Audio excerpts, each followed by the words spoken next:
그러면은 이제 목사님께서 여행을 계획대로 되지 않고 예상치 못한 일이 막 여행하면서 연속이잖아요, 사실은. 맞습니다. 예, 예. 그러면 그 가운데 특별한 은혜들도 경험하셨을 것 같아요.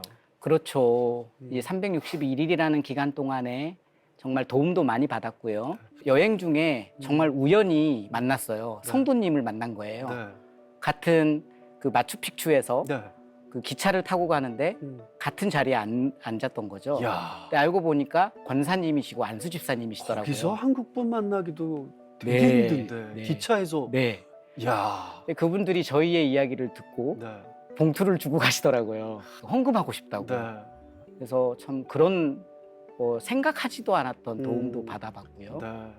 또 제가 유튜브 채널을 이제 하고 있지 않습니까? 유튜브 채널을 통해서 제가 방문했던 선교지들을 좀 돕고 싶었어요. 네, 네. 그 선교사님의 마음을 전달하고 싶었고 선교의 현장의 어려움들을 좀 전달하고 싶어서 네. 이런 것들을 제작해서 올렸는데 제가 이제 탄자니아에 있는 마사이 부족을 찾아갑니다. 탄자니아도 많이 힘들죠. 지금 또 가뭄 때문에 네, 너무 힘들어요. 맞습니다. 네. 그 탄자니아의 마사이 부족 같은 경우는 세렝게티라고 해서 그 사파리가 있거든요. 네. 지금도 야생동물이 살아가고 있는 사파리, 뭐 지구의 유일한 사파리라고 하더라고요. 네. 사자가 3,000마리 정도 살고 있고 네. 코끼리는 8,000마리 정도 살고 있는 어마어마한 규모의 사파리인데 이 사파리에 살아가고 있는 부족입니다. 네. 네, 그러니까 원시 문화 그대로를 유지하면서 살아가는 분들이기 때문에 여전히 물물 교환을 하고 있었고 또 그분들 같은 경우는 소똥집을 지어서 살아가고 네. 있었고 네. 뭐 제대로 된 주방이 없어요. 그냥 장작을 피워서 네. 그곳에서 요리를 해먹는 분들이었거든요. 예, 예. 근데 이분들을 위해서 교회를 짓고 학교를 세우고 또 기술을 보급하는 일들을 하기 위해서 섬기는 선교사님이 계셨어요. 의외로 꽤 많으시더라고요. 네. 네. 그래서 저희가 그 선교사님을 우연히 알게 돼서 네. 마사이 부족 마을에 방문하게 됐는데 저희가 방문할 때 선교사님 안 계셨습니다. 네. 선교사님 사모님이 너무 아프셔가지고 당뇨병의 어떤 합병증으로 네. 인해서 너무 아프셔가지고 한국에 들어가신 상황이었고 네. 저희는 이 선교사님께서 소개해준 현지인 장로님을 통해서 네. 그 마사이 부족 선교지를 2박 3일 동안 방문하게 됩니다. 그래서 제가 영상을 정말 계속 2박 3일 내내 찍었어요. 거기 또 아이들 많잖아요. 네. 네. 한 8살 정도 되는 아이가 한두 살 되는 동생을 업고 와요. 돌봐주죠. 네. 네. 그래서 교회 와가지고 예배드리는 모습이 너무 감동적이고 네. 또 그 자기들 없는데 그 없는 걸 저희에게 또 나눕니다. 네. 저희가 맞아요. 가가지고 한식을 많이 못 먹잖아요. 네. 여행을 떠나서. 네. 그걸 알았나 봐요. 저희를 위해 한식을 대접해 주셨어요. 마사이 야. 부족에서. 어떻게 해요? 김치찌개, 이야. 삼계탕, 된장찌개. 참 나누는 그런 네. 정이 있어요. 선교사님한테 배운 거예요. 그쵸. 네. 그래서 정말 한국 분이 해주는 것보다 더 맛있는 한국 음식을 저희가 맛볼 수 있었고 참 어려운 가운데 거기서 나누는 사랑을 이렇게 많이 받을 수 있었고요. 네. 근데 이제 선교사님께서 감동이셨겠다. 은퇴 선교사님이시더라고요. 네. 아시다시피 한국 이 선교 체계가 네. 은퇴하면 선교비가 끊기거든요. 끊기죠. 네. 네. 그런 상황인데 선교사님이 선교 프로젝트를 세워서 네.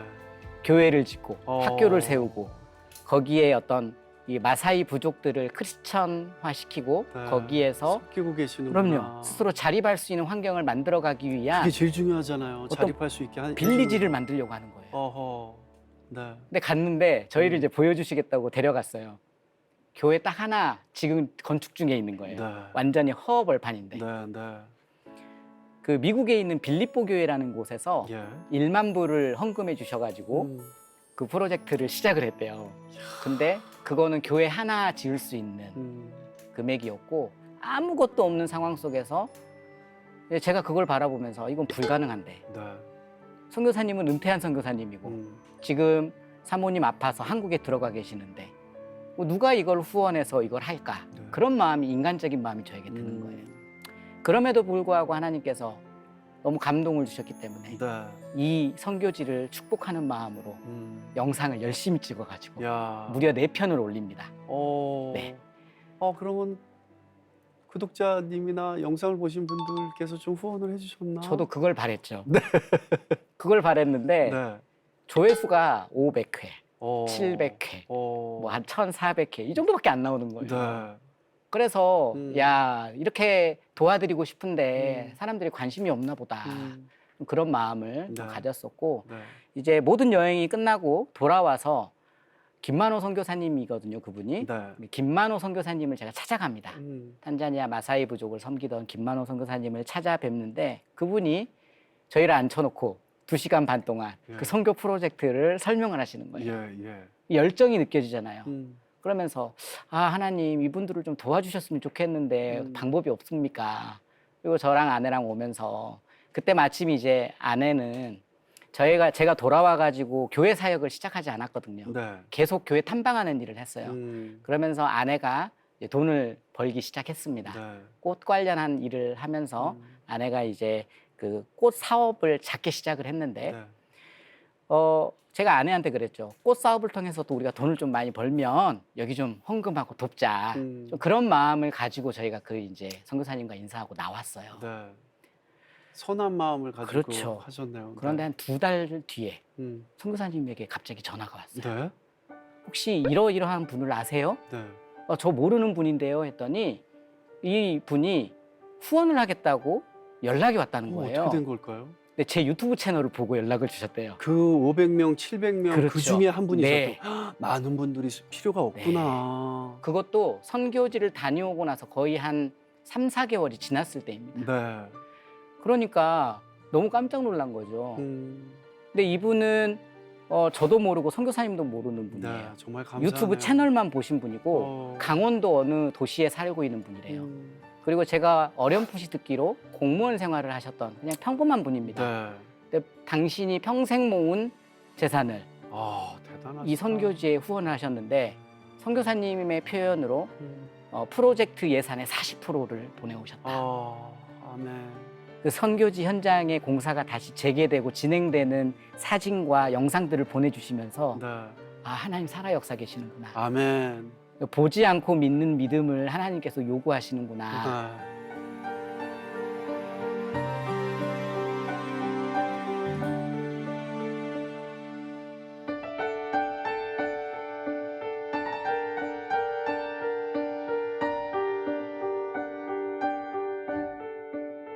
목사님도 여행을 통해서 정말 또 많은 것을 배우셨을 것 같아요. 어떤 것들을 배우셨나요? 네, 여행을 다니면서 아까 서두에 이야기했던 것처럼 정말 하나님의 살아계심, 전능하신 하나님을 많이 묵상을 했는데요. 네. 그럼에도 불구하고 전능하신 하나님께서 우리와 같은 하나님의 사람들, 하나님의 백성들을 세워서 일하기 원하시는구나. 네. 이런 것들을 좀 많이 느꼈던 것 같아요. 저는 아프리카에서도 가장 가난한 나라라고 할 수 있는 최빈국이죠. 네. 마다가스카르를 방문했습니다. 마다가스카르에는 90세, 88세 되신 선교사님이 그 지역에 있는 주민들이 자립해서 살아갈 수 있도록 돕기 위해서 유실수를 심어서 그 유실수의 농사를 짓는 방법을 전수하시고 그 유실수 농장을 만들어줘 가지고 그들이 스스로 살아갈 수 있도록 돕는 일을 하는 선교사님을 만날 수가 있었어요. 도착했을 때 이 캐리어를 끌고 가잖아요. 네. 그러면 수많은 사람들이 달라붙습니다.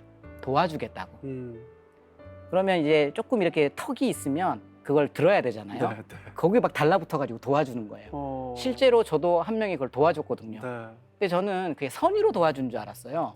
계속 쫓아오는 거예요. 네, 네. 알고 보니까 돈 달라는 거죠. 그러니까 보통 이제 저는 그때 1달러를 줬는데 보통 사람들이 그렇게 오게 되면 여행자들은 고마우니까 뭐 1달러 이렇게 주잖아요. 네.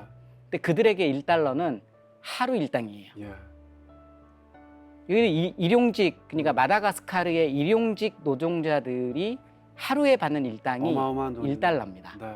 근데 관광객들이 1달러를 줘버리니까 젊은이들이 일을 안 이 하죠. 맛을 아는 거예요. 일을 안 하죠. 일을 하려고 하는 생각도 없고 어떻게 됐든 관광객들에게 붙어가지고 팁을 받으려고 하는 그런 일들이 너무 많은 거예요. 네. 선교사님이 저에게 그 말씀 하시더라고요. 절대 돈을 주어서는 안 됩니다. 돈을 주면 이들이 살아갈 힘을 잃어버리고 이 지금 살아가고 있는 다음 세대들이 그 일을 해서 이 땅을 일구고 살아가야 할 의지와 그런 꿈을 다 잃어버리게 됩니다. 네. 돈을 주어서는 안 됩니다. 그 말을 하는 거예요. 근데 그 말을 들으면서 그게 너무 마음에 아프더라고요. 예. 그러면서 저는 총체적 선교에 대해서 좀 생각을 했던 것 같아요. 우리 한국이 세계적으로 가장 많은 선교사님을 보내고 교회를 짓고 지금도 선교 많은 우리 성도님들이 선교비를 후원하고 있는데 선교 강국이죠. 그렇죠. 네. 그럼에도 불구하고 여전히 한국의 선교의 현장이 열악하고 또 선교사님의 삶이 쉽지 않거든요. 네. 이런 것들을 볼 때 한국 사회가 앞으로는 양적인 것보다는 좀 질적인 데에 힘을 쏟아야 된다라는 생각이 들었고 네. 이를 위해서는 총체적 선교에 보다 힘을 쏟아야 되지 않을까. 음. 그러니까 교회 몇 개 세우냐가 중요한 게 아니고 네. 교회를 세우지만 음. 그 교회 안에서 자라나는 우리의 다음 세대, 그 현지인들이 네. 이 땅에서 자립해서 어떻게 이 땅에서 살아낼 수 있을까? 네. 일을 가질 수 있을까? 직장을 얻을 수 있을까를 고민해서 네. 이들이 살아갈 터전을 열어주는 데까지 나가야 되지 않나. 네. 그런 좀 마음이 들더라고요. 가장 중요한 선교의 핵심이라고 생각합니다.